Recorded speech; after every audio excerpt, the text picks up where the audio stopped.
स्वागत है आपका हमारी इस खास पेशकश में। कश्मीर में आतंकियों के खिलाफ सेना का प्रचंड प्रहार जारी है। सुरक्षा बलों ने घाटी में सक्रिय टॉप 21 आतंकियों की हिट लिस्ट जारी की है। इस लिस्ट को जारी करने का अर्थ यह है कि आतंकियों की सफाई का मास्टर प्लान बन चुका है। आतंकियों को चुन चुन कर मारने के लिए तैयार हैं अब ये सुरक्षा बल।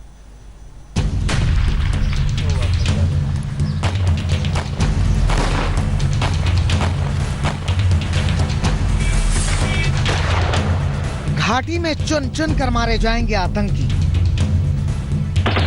कश्मीर में आतंकियों के खात्मे का नया प्लान तैयार। बन गई है आतंकियों की लिस्ट, अब होगा संहार। बिल्कुल ठीक सुन रहे हैं, कश्मीर में सस्पेंशन ऑफ ऑपरेशन हटने और गवर्नर रूल लगने के साथ ही सेना ने ऑपरेशन ऑल आउट का नया अध्याय शुरू कर दिया है। ऑपरेशन ऑल आउट की प्रस्तावना 4 आतंकवादियों को मारकर शुरू की जा चुकी है। ये आतंकी जम्मू कश्मीर में आईएसआईएस से प्रभावित थे। आने वाले समय में माना यह जा रहा है कि आतंकवादियों को लगातार सुरक्षा बल अलग अलग जगहों पर ढेर करेंगे। इसी प्लान के तहत सेना ने आतंकियों की हिट लिस्ट बना ली है। सुरक्षा बलों की इस लिस्ट में एक दो नहीं, पूरे 21 आतंकी शामिल हैं। सबसे पहले जान लीजिए कि जिन आतंकियों का संहार होना है वो किस आतंकी संगठन से हैं। सुरक्षा बलों ने जिन आतंकियों को मौत के घाट उतारने के लिए लिस्ट बनाई है उनमें हिजबुल मुजाहिदीन के 11 आतंकी, लश्कर तैयबा के 7 आतंकी, जैश ए मोहम्मद के 2 आतंकी और 1 आतंकी गजवतुल हिंद का है।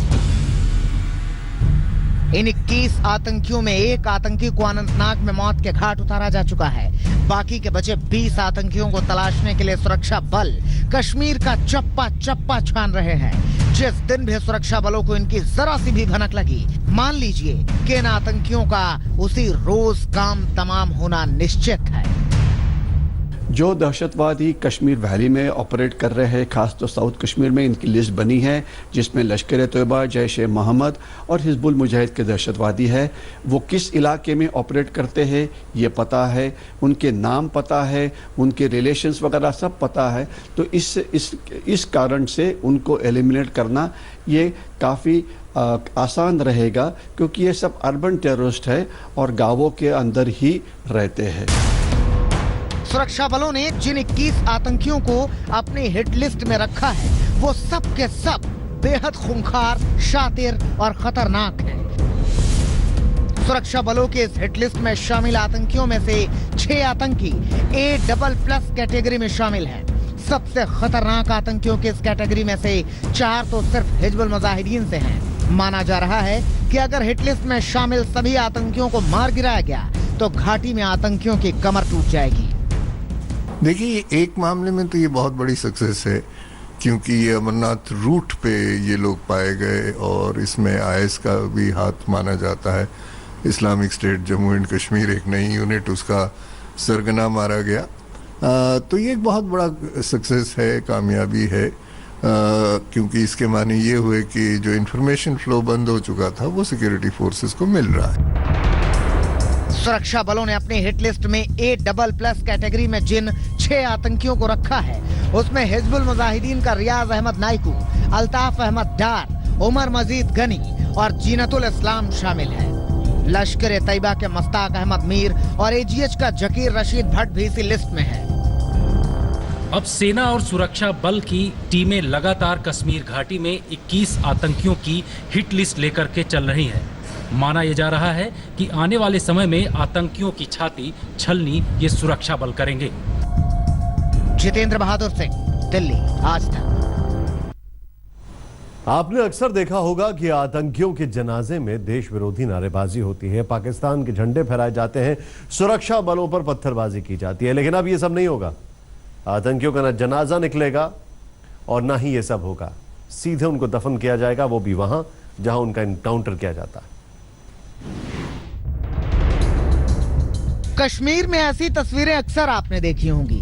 ऐसा अक्सर होता रहा है कि आतंकी के जनाजे में शामिल होने वाले लोग पाकिस्तान का झंडा फहराते हैं, देश के खिलाफ नारेबाजी करते हैं, सुरक्षा बलों पर पथराव करते हैं। ऐसी ही तस्वीरें अनंतनाग में मारे गए आतंकी दाऊद के जनाजे में भी दिखी। आतंकी के हमदर्दों की भीड़ जो अंतिम संस्कार के दौरान जुटी थी। इन्हीं में से कुछ लोगों ने शुक्रवार को सुरक्षा बलों पर एक बार फिर पथराव किया, लेकिन यह हालात अब आगे नहीं बनेंगे। आतंकियों के जनाजे में जुटने वाली भीड़ और फिर देश विरोधी नारों और देशद्रोह के तमाशे पर सरकार ने बड़ा फैसला कर लिया है। अब न आतंकियों का इस तरह से अंतिम संस्कार होगा और न इस तरह देशद्रोह के तमाशे का मौका मिलेगा। मुठभेड़ में आतंकियों के मारे जाने के बाद परिवार को उनके शव नहीं सौंपे जाएंगे।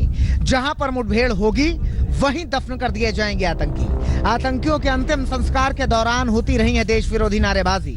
आतंकियों के अंतिम संस्कार के वीडियो बनाते हैं आतंकी संगठन। युवाओं को भड़काने के लिए इस्तेमाल किए जाते हैं अंतिम संस्कार के वीडियो।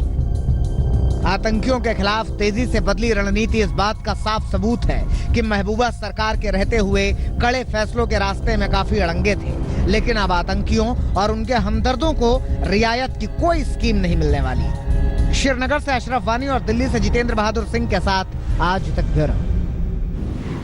कश्मीर में आतंकियों का सफाई का प्लान तो बन गया है, लेकिन बगदादी के संगठन ISIS की महिला विंग ने भी कश्मीर में खतरनाक प्लान पर काम कर रही है। क्या है ये साजिश? इस रिपोर्ट को देखकर आप हैरान हो जाएंगे। कश्मीर में सक्रिय है ISIS का महिला ग्रुप।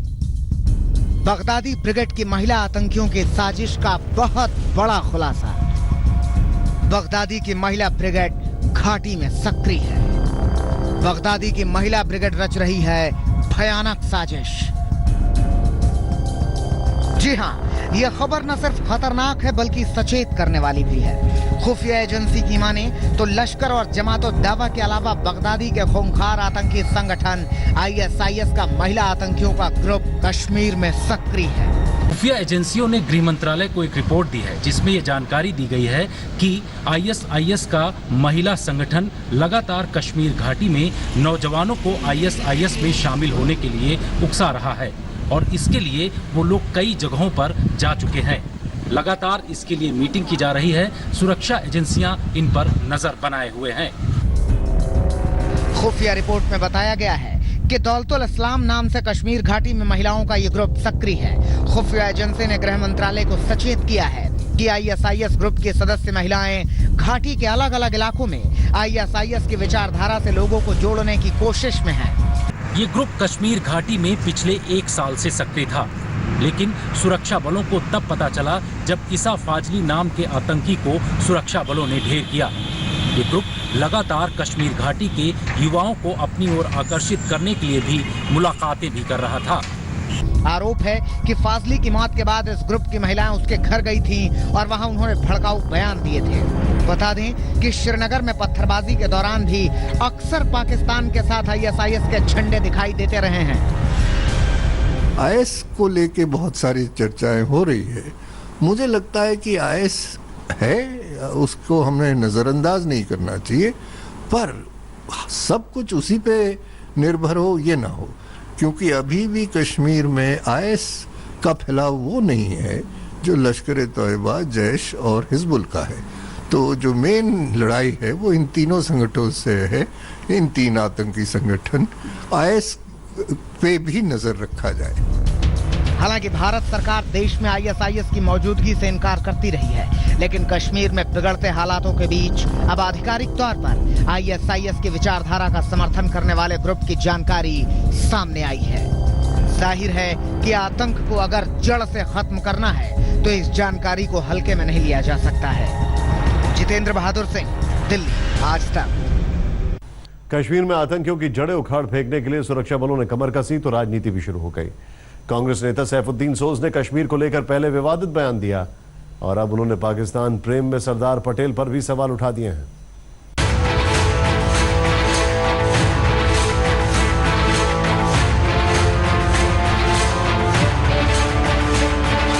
ये तो हर ऐरे गहरे नत्थू खैरे के मुंह से आपने सुना होगा कि कश्मीर की समस्या पूर्व प्रधानमंत्री जवाहरलाल नेहरू की देन है, लेकिन अपने बयानों से विवाद करा देने के लिए विख्यात कांग्रेस के बहुत बड़े नेता सैफुद्दीन सोज ने नई थ्योरी दे दी है। इस थ्योरी के मुताबिक सरदार वल्लभ भाई पटेल के हाथ में सत्ता होती तो कश्मीर हाथ से निकल गया होता। सरदार पटेल ने मरते दम तक, आखिरी दम तक कोशिश की कि कश्मीर पाकिस्तान को जाए। और उस दिन जब हिंदुस्तान की आर्मी शार्क टैंक श्रीनगर में उतरी, उसी शाम को माउंटबेटन लियाकत अली खान से लाहौर में मिला और कहा कि कश्मीर ले लो, मैं स्ट्रांग आदमी सरदार पटेल की तरफ से कहता हूं। सैफुद्दीन सोज के दिल में पाकिस्तान के लिए प्रेम किस कदर उमड़ रहा है, उसकी मिसाल उनके इस बयान से सुनिए। मुशर्रफ ने कहा कि हम हिंदुस्तान के साथ लड़ नहीं सकते हैं और आप लोगों को बड़ी गलतफहमी है कि कश्मीर के लोग पाकिस्तान के साथ शामिल होना चाहता, ऐसा नहीं है। तो उसने उनको बताया अगर कश्मीरी को चॉइस दे दोगे तो वो कहेंगे आज़ादी, लेकिन आज़ादी मुमकिन नहीं है। तो आज़ादी की बात छोड़ दीजिए, रास्ता यही है कि हिंदुस्तान और पाकिस्तान आपस में दोस्त हो जाएं। सैफुद्दीन सोज को कौन समझाए कि जिस पाकिस्तान के प्रेम में सोज मदहोश हैं, वही पाकिस्तान है जो कश्मीर में आतंकियों की फौज भेजता है। वही पाकिस्तान है जो कश्मीर के नौजवानों को बरगलाता है। वही पाकिस्तान है जिसके रहमो करम पर हुर्रियत पलते हैं और पाक के पाले हुए हुर्रियत के पत्थरबाज सुरक्षा बलों पर पत्थर बरसाते हैं। लेकिन सोज इन सब के लिए पाकिस्तान को नहीं, सुरक्षा बलों को जिम्मेदार बताते हैं।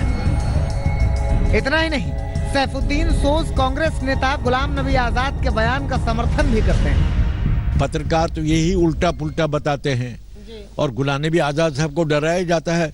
बज़ाहिर उसने कोई गलती नहीं की, इसलिए मैं भी नहीं गलत कर रहा हूँ। आपको बता दें कि कांग्रेस नेता गुलाम नबी आजाद ने सेना को लेकर विवादित बयान दिया था।